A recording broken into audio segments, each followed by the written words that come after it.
Aujourd'hui, je te fais un numéro en direct de la forêt.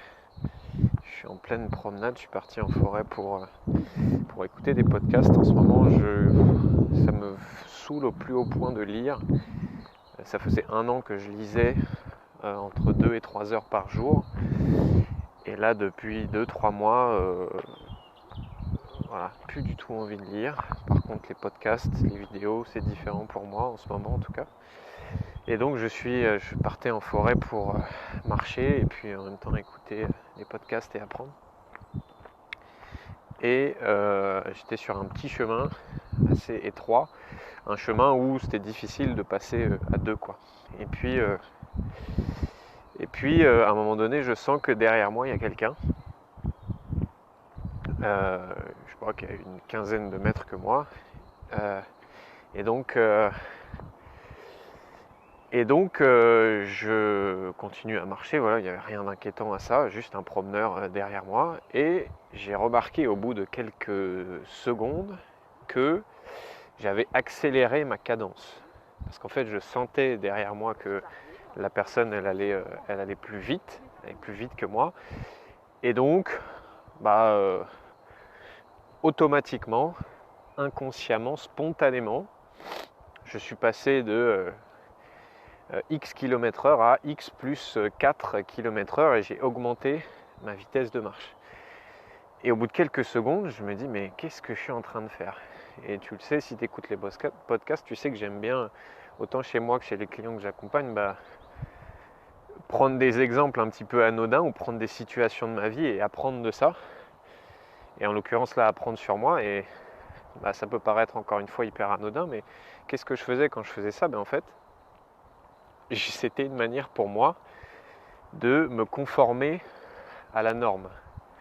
C'est-à-dire, voilà, la norme de ceux qui sont autour de moi, en l'occurrence le promeneur qui était derrière moi, c'est d'aller à telle vitesse. Donc, automatiquement, inconsciemment, pour rentrer dans cette norme, je vais me mettre à la même vitesse. Et quand je me suis rendu compte de ça au bout de quelques secondes, je me suis dit, mais pourquoi je suis en train de faire ça en fait? Est-ce que je peux pas juste aller à mon rythme? Est-ce que je peux pas m'écouter moi et suivre mon propre rythme plutôt que de m'adapter inconsciemment à son rythme à lui ou de manière plus générale au rythme des autres, aux envies des autres, aux énergies des autres, etc., etc. Et donc je me suis mis à ralentir et j'ai trouvé mon propre rythme à moi et tout simplement qu'est-ce qui s'est passé? C'est que la personne elle m'a doublé et puis elle est allée à son rythme à elle et moi à mon rythme à moi et c'était ok. Et je te prends cet exemple pour dire à quel point c'est un exemple banal mais on fait ça très régulièrement dans nos vies et très instinctivement, c'est-à-dire on ne le fait pas volontairement en y réfléchissant, ça se fait de manière inconsciente et donc hyper rapide. Je vais rechercher à l'extérieur de moi c'est quoi la norme et je vais pas forcément être pile dans cette norme-là, mais en tout cas tendre vers cette norme-là, vers la normalité. Et l'idée derrière, inconsciemment, c'est pour être accepté, pour rentrer dans le moule, pour pas être trop différent et pour pouvoir être aimé ou reconnu. Tout ça, encore une fois, ça se fait de manière inconsciente.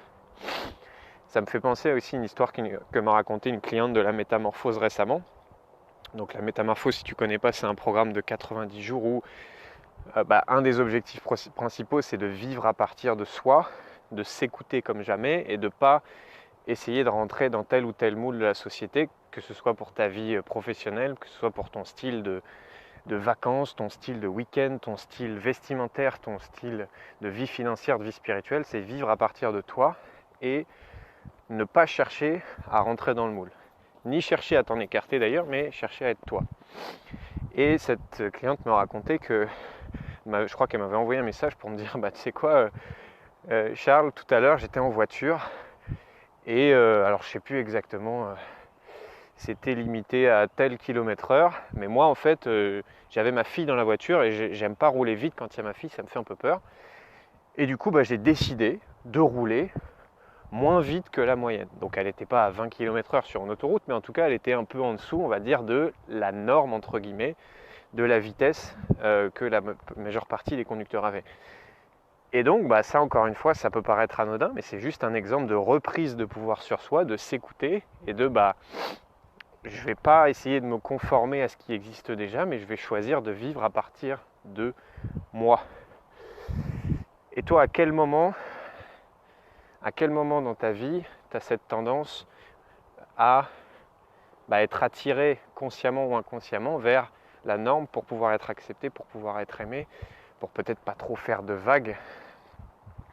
C'est un vrai chemin, c'est-à-dire que ce n'est pas une destination à laquelle on va arriver un jour et se dire c'est bon, ça y est, je vis à partir de moi. Non, c'est sortir perpétuellement des conditionnements qu'on a pu avoir. Et il y en a beaucoup de couches et c'est un chemin qui ne se termine jamais. Et du coup, c'est un chemin que tu peux faire seul ou si tu penses avoir besoin d'un coup de pouce que tu peux faire accompagner. Et encore une fois, c'est le but de la métamorphose, même s'il y en a d'autres à l'intérieur de ces 90 jours, mais c'est de se choisir, de s'écouter comme on ne s'est jamais écouté.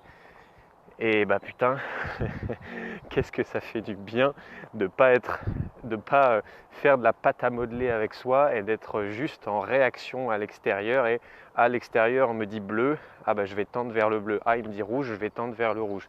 Non, je suis ma propre couleur à moi, avec ses propres teintes et ses propres nuances subtiles. Je te souhaite la meilleure des journées, soirées possibles et je te dis à très vite pour un prochain épisode.